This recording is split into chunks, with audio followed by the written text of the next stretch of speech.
Hello friends, welcome back to BQuick recipes. ഇന്ന് നമുക്ക് നല്ല ടേസ്റ്റി ആയിട്ടുള്ള നല്ല സോഫ്റ്റ് ആയിട്ടുള്ള ഒരു ബ്രേക്ക്ഫാസ്റ്റ് റെസിപ്പി നോക്കിയാലോ. വളരെ എളുപ്പമാണ് കേട്ടോ. അത് ഉണ്ടാക്കാനായിട്ട് വീട്ടിലുള്ള ചേരുവകൾ മാത്രം മതി. അപ്പോൾ അതിനായിട്ട് ഒരു കപ്പ് പച്ചരി എടുത്തിട്ടുണ്ട്. ഇതിൻ്റെ ഒപ്പം നമുക്ക് 1/2 ടീസ്പൂൺ ഉലുവ കൂടി വേണം. ഇത് രണ്ടും കൂടി നന്നായിട്ട് കഴുകിയതിന് ശേഷം നമുക്ക് വെള്ളം ഒഴിച്ച് കുതിർക്കാനായിട്ടൊരു 4 മണിക്കൂർ മാറ്റി വയ്ക്കാം. 4 മണിക്കൂറൊക്കെ കഴിയുമ്പോഴേക്കും ഇത് നന്നായിട്ട് കുതിർന്നിട്ടുണ്ട്.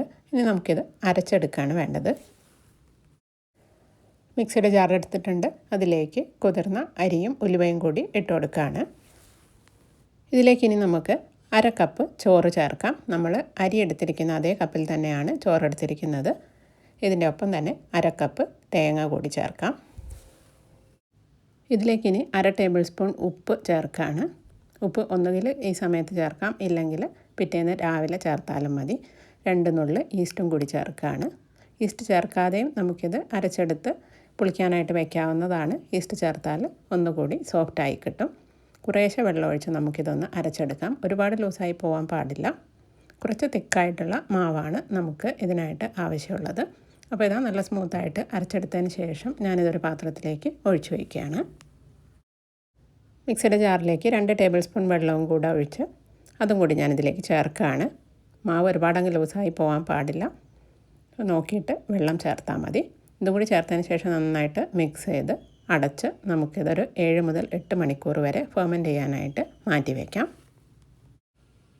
ഞാനിത് ഇന്നലെ രാത്രിയാണ് അരച്ച് വെച്ചത്. ഇപ്പോൾ ഇവിടെ രാവിലെ ആയിട്ടുണ്ട്. കണ്ടില്ലേ, മാവ് നന്നായിട്ട് പൊങ്ങി ഒന്ന് താണു പോയിട്ടുണ്ട്. കണ്ടില്ലേ, നന്നായിട്ട് ഫെർമെൻറ്റ് ആയിട്ടുണ്ട്. നന്നായിട്ടൊന്ന് മിക്സ് ചെയ്ത് നമുക്കിതൊരു 20 മിനിറ്റ് മാറ്റി വയ്ക്കാം. അപ്പോഴേക്കും നമുക്ക് കുറച്ച് കാര്യങ്ങൾ ചെയ്യാനുണ്ട്. ഈ മാവിലേക്ക് നമുക്ക് കുറച്ച് സാധനങ്ങളൊന്ന് വഴറ്റി ചേർക്കാനുണ്ട്. അതിനായിട്ട് ഒരു പാൻ അടുപ്പത്തേക്ക് വെച്ച് 1 ടേബിൾ സ്പൂണോളം വെളിച്ചെണ്ണയാണ് ഒഴിച്ചു കൊടുക്കുന്നത്. വെളിച്ചെണ്ണ നന്നായിട്ട് ചൂടായി വരുന്ന സമയത്ത് കുറച്ച് കടുക് ചേർത്ത് ഒന്ന് പൊട്ടിച്ചെടുക്കാം. ഈ കടുക് പൊട്ടി കഴിയാറാവുന്ന സമയത്ത് കുറച്ച് ഉഴുന്നുപരിപ്പ് കൂടി ചേർത്തൊന്ന് ഇളക്കിയെടുക്കുകയാണ്. ഇതിലേക്കിനി 1 ടീസ്പൂണോളം ചെറുതായി അരിഞ്ഞ ഇഞ്ചിയും 1 പച്ചമുളക് അരിഞ്ഞതും കുറച്ച് കറിവേപ്പില അരിഞ്ഞതും കൂടി ചേർത്ത് കൊടുക്കാം. ഇതെല്ലാം കൂടി ഒരു 5 സെക്കൻഡ് ഒന്ന് വഴറ്റിയെടുക്കുകയാണ്. ഇത് ആവശ്യത്തിന് വഴന്നു വന്നിട്ടുണ്ട്. ഇനി ഇതിലേക്ക് ഒരു മീഡിയം സൈസ് സവാളയുടെ പകുതി ചെറുതായി അരിഞ്ഞത് ചേർത്ത് ഒന്ന് വഴറ്റിയെടുക്കുകയാണ്. ഈ സവാള ഒരുപാട് സമയമൊന്നും വഴറ്റിയെടുക്കേണ്ട ആവശ്യമില്ല. ഒന്ന് സോഫ്റ്റായി വരുന്നത് വരെ വഴറ്റിയാൽ മതി. വേഗം വഴന്നു വരാനായിട്ട് 2 നുള്ള് ഉപ്പും കൂടി ചേർത്തിട്ടുണ്ട്. ഒരു 10-15 സെക്കൻഡ് വഴറ്റുമ്പോഴേക്കും ഈ സവാള ഒന്ന് സോഫ്റ്റായി വരും. ഇത്രയും മതി. ഇനി നമുക്ക് ഫ്ലെയിം ഓഫ് ചെയ്യാം.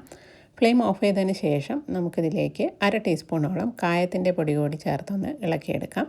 കായത്തിൻ്റെ ഫ്ലേവർ കൂടി വരുമ്പോൾ നല്ലൊരു ടേസ്റ്റായിരിക്കും.